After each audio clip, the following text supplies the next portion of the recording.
একজন মানুষের হাত তার পায়ে। অবিশ্বাস্য কিন্তু সত্য ঘটনা। 2013 সালে চীনের হুনান প্রদেশে একটি কারখানায় কাজ করার সময় জিয়াও ওয়ে নামের এক কর্মীর ডান হাত একটি দুর্ঘটনায় সম্পূর্ণ বিচ্ছিন্ন হয়ে যায়। তার বাহুর আঘাত এতটাই গুরুতর ছিল যে চিকিৎসকরা তাৎক্ষণিকভাবে হাতটি পুনঃসংযুক্ত করতে পারেননি।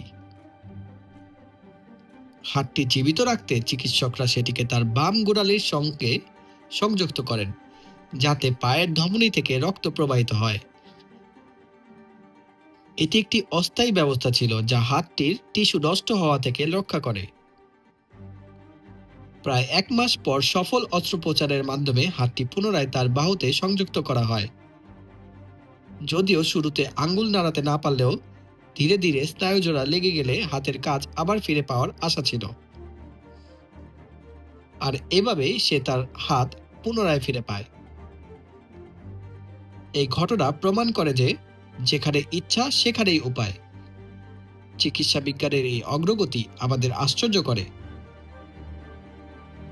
এবং আমাদের বিশ্বাস করা যে অসম্ভব কিছুই নয়।